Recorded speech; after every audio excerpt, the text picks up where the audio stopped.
Hello students, मैं सुधा स्वागत करती हूँ आप सबका आपके अपने चैनल तैयारी ऑनलाइन में। आज हम डिस्कस करने जा रहे हैं worksheet number 8। Worksheet number 8 class 8 का वर्कशीट है और आज का हमारा विषय है हिंदी। हिंदी में हम आज पढ़ेंगे कहानी बस की यात्रा। और बस की यात्रा जो है यह एक व्यंग्य रचना है और लिखा गया है हरिशंकर परसाई जी के द्वारा। बच्चों, कार्यपत्रक को आरंभ करने से पहले आप यहाँ अपना नाम लिख लें और यहाँ आप अपने कक्षा अध्यापक का नाम लिखें।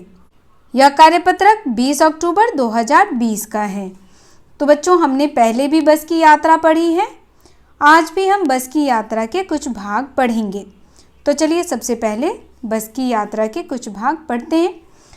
पिछले वर्कशीट में हमने पढ़ा था कि किस प्रकार जो हमारे लेखक हैं हरिशंकर परसाई जी, वह एक बस से यात्रा करते हैं और वो बस जो है वो बहुत ही पुरानी होती है।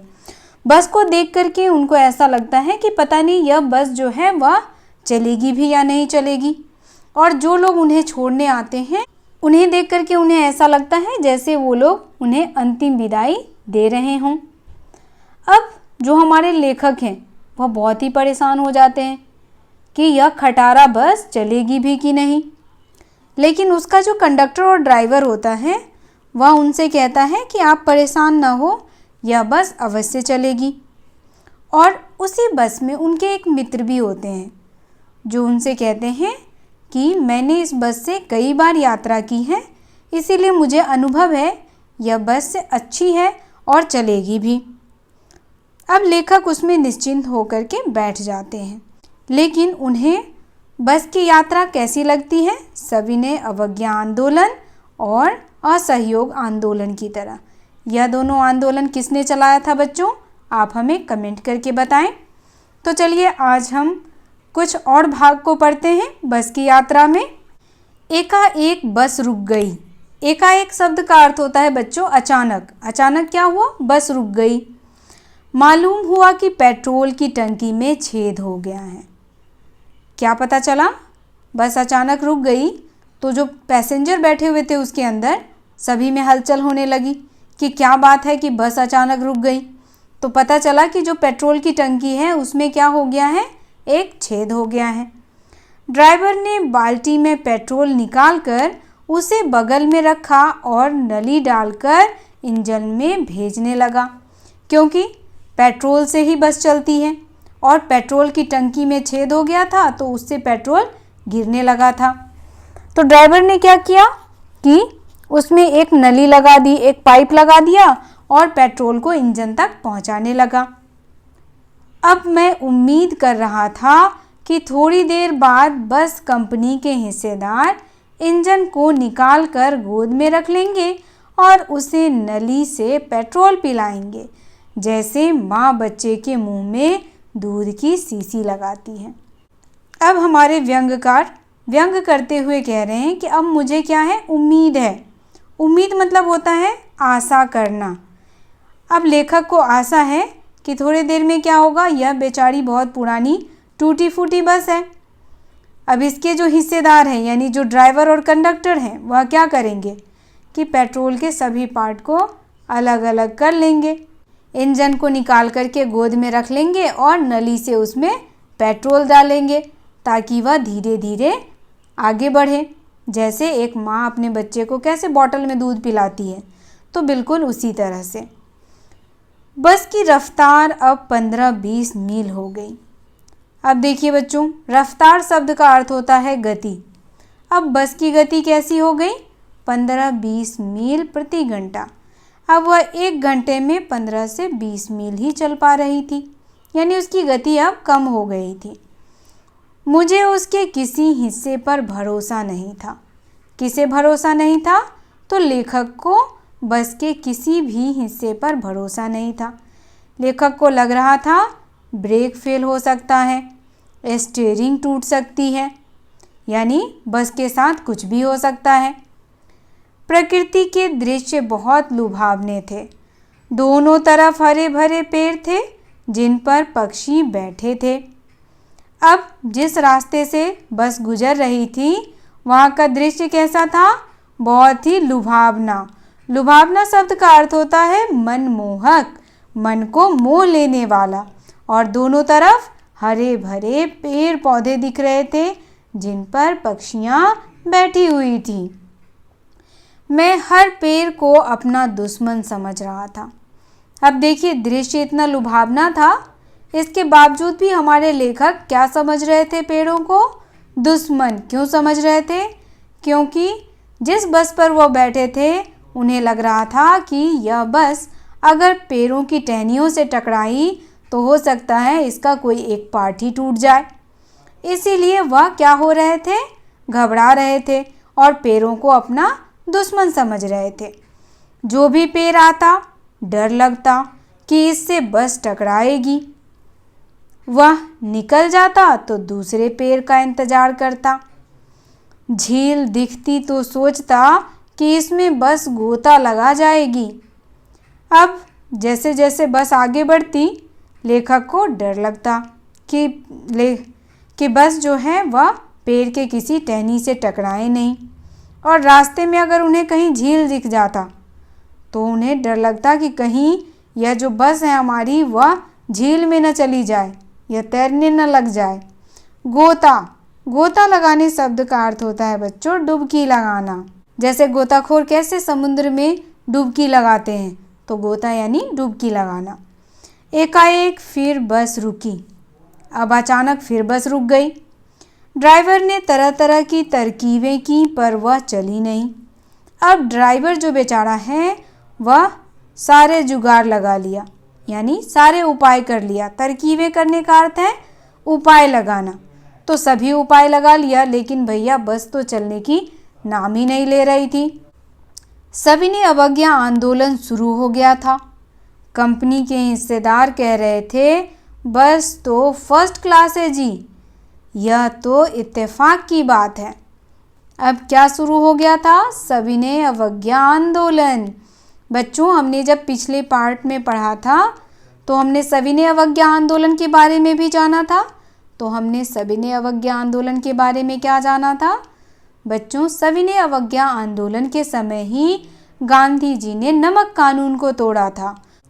उन्होंने कुछ लोगों के साथ अपने आश्रम से चलना शुरू किया और दांडी पहुंच करके सविनय अवज्ञा आंदोलन के दौरान जितने भी लोग थे वो सभी पैदल ही चल के दांडी पहुंचे और वहां उन्होंने नमक कानून को तोड़ा।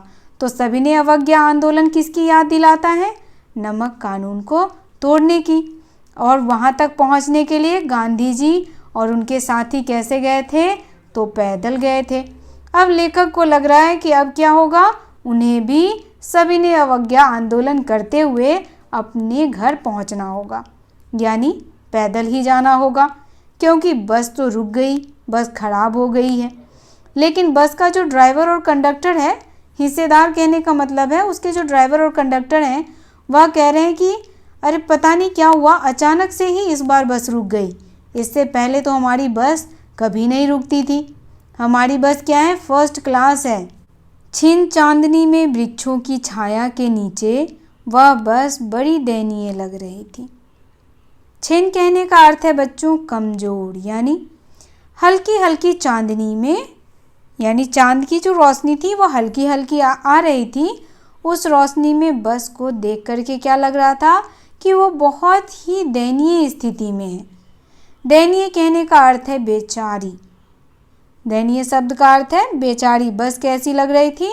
बेचारी लग रही थी। ऐसा लग रहा था जैसे वह कह रही हो कि अब उससे चला नहीं जा रहा। लगता है जैसे कोई वृद्धा थक कर बैठ गई हो। लेखक ने बस का संबोधन किससे किया है? एक वृद्धा से, यानी एक निर्जीव चीज को सजीव के रूप में बताते हुए लेखक कह रहे हैं कि बस ऐसा लग रहा है जैसे कोई वृद्धा थक करके बैठ गई हो और उससे आगे चला नहीं जा रहा है। हमें ग्लानि हो रही थी। ग्लानि कहने का अर्थ है खेद। हमें क्या हो रहा था? खेद हो रहा था कि बेचारी पर लद कर हम चले आ रहे हैं, कि इस बेचारी बस जो बहुत ही जर्जर हालत में है, जिसकी स्थिति बहुत ही बदतर है, उस पर बैठकर चले आ रहे हैं। अगर इसका प्राणांत हो गया तो इस बियाबान में हमें इसकी अंत्येष्टि करनी पड़ेगी। अब देखिए निर्जीव चीज़ को कैसे हमारे लेखक ने सजीव बना दिया और उसका प्राणांत तक चले गए। लेखक कहते हैं कि अगर इसका प्राणांत हो जाता है, प्राणांत कहने का अर्थ है बच्चों मरण, अगर यह बस यहीं खत्म हो जाती है तो हमें क्या करना पड़ेगा, इसी बियाबान, बियाबान शब्द का अर्थ होता है सुनसान, इसी सुनसान जगह पे अंत्येष्टि कहने का अर्थ है अंतिम क्रियाक्रम करना पड़ेगा, यानी इसे यहीं छोड़ छाड़ करके निकलना पड़ेगा। हिस्सेदार साहब ने इंजन खोला और कुछ सुधारा। अब जो भाई ड्राइवर थे उन्होंने देखा, इंजन खोला और कुछ उसमें ठीक ठाक किया उसके कल पुर्जों को। बस आगे चली, बस थोड़ी और चली, उसकी चाल और कम हो गई। अब पहले तो 15-20 मील चल भी रही थी, अब बेचारी बस की स्थिति बद से बदतर हो गई। अब वह बहुत धीरे धीरे चलने लगी। धीरे धीरे वृद्धा की आंखों की ज्योति जाने लगी। अब यहाँ देखिए वृद्धा की आंखें कहने से किसका यहाँ पे अर्थ स्पष्ट हो रहा है, बस के आगे जो लाइट्स लगी होती हैं उसको लेखक बता रहे हैं कि अब धीरे धीरे उसकी रोशनी भी खत्म होने लगी थी। चांदनी में रास्ता टटोल कर वह रेंग रही थी। कैसे चल रही थी, अब बस की तो रोशनी दिख नहीं रही थी, तो वह जैसे तैसे रास्ता टटोलना यानी कि ढूंढकर, रेंगना यानी कि बहुत धीरे धीरे आगे बढ़ रही थी। आगे या पीछे से कोई गाड़ी आती दिखती तो वह एकदम किनारे खड़ी हो जाती। अब बेचारी बस करे भी तो क्या करे, लाइट्स जल नहीं रही थी, चल भी बहुत धीरे धीरे रही थी, स्थिति बहुत ही दयनीय हो गई थी। इसके बावजूद भी वह धीरे धीरे सरक रही थी। जब भी कोई गाड़ी आती आगे या पीछे से तो बस साइड में खड़ा कर दिया जाता और कहती, निकल जाओ बेटी, अपनी तो वह उम्र ही नहीं रही। और क्या कहती बस कि अब सभी निकल जाओ, अब तो मेरी उम्र ही नहीं रही कि मैं तुम्हें वहाँ तक पहुँचा सकूँ जहाँ तुम्हें जाना है। तो यह था बच्चों बस की यात्रा। अब सबसे पहले हम शब्दार्थ को देखेंगे। तो यहाँ देखिए शब्दार्थ दिया हुआ है एकाएक। एकाएक शब्द का अर्थ होता है अचानक, उम्मीद यानी आशा। रफ्तार शब्द का अर्थ है गति। मील शब्द का अर्थ है बच्चों 1760 गज की दूरी। एक मील में 1760 गज होता है। लुभावनी यानी मन को मोहने वाला या सुंदर। गोता यानी डुबकी लगाना। तरकीबें, उपाय। छीन यानी कमज़ोर। दयनीय शब्द का अर्थ है बेचारी। ग्लानि शब्द का अर्थ है खेद। प्राणांत यानी मरना या अंत होना। बियाबान शब्द का अर्थ है सुनसान। अंत्येष्टि यानी अंतिम क्रियाक्रम। और टटोलकर शब्द का अर्थ है ढूंढकर। रेंगना यानी बहुत धीरे धीरे चलना। अब चलिए प्रश्नों के उत्तर देख लेते हैं। पहला प्रश्न हमारा है बस अचानक रुक क्यों गई। तो बच्चों बस अचानक क्यों रुक गई, क्योंकि पेट्रोल की टंकी में छेद हो गया था। तो इसका उत्तर हम इस तरीके से लिख सकते हैं। तो इसका उत्तर हो जाएगा क्योंकि पेट्रोल की टंकी में छेद हो गया था, इसीलिए बस जो है वह अचानक रुक गई। दूसरा प्रश्न है लेखक को किस पर भरोसा नहीं था और क्यों। तो बच्चों लेखक को बस पर भरोसा नहीं था क्योंकि बस की जो हालत थी वह धीरे धीरे दयनीय होती जा रही थी। तो चलिए इसका उत्तर देख लेते हैं। प्रश्न संख्या 2 का उत्तर हो जाएगा लेखक को बस पर भरोसा नहीं था क्योंकि उसकी हालत दयनीय थी, यानी किसी भी वक्त वह खराब हो सकता था। तीसरा प्रश्न है लेखक हर पेड़ को अपना दुश्मन क्यों समझ रहा था। तो बच्चों लेखक हर पेड़ को अपना दुश्मन इसलिए समझ रहा था क्योंकि उसे डर था कि किसी भी पेड़ की टहनी से टकराकर बस का कोई पार्ट टूट सकता है। तो चलिए इसका उत्तर भी देख लेते हैं। प्रश्न संख्या 3 का उत्तर हो जाएगा लेखक हर पेड़ को अपना दुश्मन इसलिए समझ रहा था क्योंकि उसे डर था कि कहीं बस पेड़ की टहनियों से टकराकर टूट न जाए, क्योंकि बस की हालत जो थी वो बहुत ही खराब थी, तो लेखक को डर लगा हुआ था। प्रश्न संख्या 4 है, लेखक ने बस को बेचारी क्यों कहा? तो यहाँ बच्चों इसका उत्तर आप इस तरीके से लिख सकते हैं, लेखक ने बस को बेचारी इसलिए कहा क्योंकि उसकी स्थिति दयनीय थी, यानी वह बहुत ही जर्जर हालत में थी, किसी भी वक्त वह खराब हो सकती थी। प्रश्न संख्या 5 है हमारा, बस की तुलना वृद्धा से क्यों की गई? अपने शब्दों में लिखिए। तो बच्चों बस की तुलना वृद्धा से क्यों की गई? क्योंकि जिस प्रकार एक वृद्धा जो है वह किसी भी कार्य को करने में क्या होती है? असमर्थ होती है। तो उसी तरह यह जो बस था वह अब अपने कार्य को करने में असमर्थ था, उससे वह कार्य नहीं हो पा रहा था। उसके जितने भी कलपुर्जे थे वह सभी उसका साथ छोड़ चुके थे और अब उससे चला नहीं जा रहा था।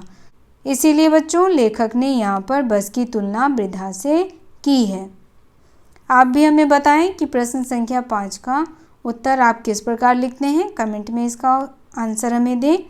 अब देखिए प्रश्न संख्या 6। प्रश्न संख्या 6 क्या है? गतिविधि, एक्टिविटी है। लेखक हरिशंकर परसाई द्वारा रचित यह पाठ बस की यात्रा एक व्यंग है। व्यंग यानी जब बातों को सीधे रूप में न रखकर इस प्रकार घुमा फिरा कर कहा जाए कि बातें बुरी भी न लगे और समझ में भी आ जाए। इस पाठ में भी बहुत से वाक्य व्यंग के रूप में कही गई है, जैसे बस डाकिन, बस को देखा तो श्रद्धा उमड़ आई। अब आप इस पूरे पाठ में ऐसे और वाक्य ढूंढ कर लिखिए जिसमें व्यंग हो। ठीक है बच्चों, तो आप इस पाठ से बहुत सारे व्यंग को लिखिए और हमें कमेंट में बताइए। तो आज का ये वर्कशीट यही समाप्त होता है। आपको वर्कशीट कैसा लगा कमेंट करके बताइए। अगर आप हमारे चैनल पर नए हैं तो चैनल को सब्सक्राइब कर लें, बेल आइकन को दबाएं ताकि सभी नोटिफिकेशन आप तक पहुंचता रहे। वीडियो को लाइक करें और अपने दोस्तों के साथ शेयर करना बिल्कुल ना भूलें। तो मिलते हैं अगले वर्कशीट में। आप सबका धन्यवाद।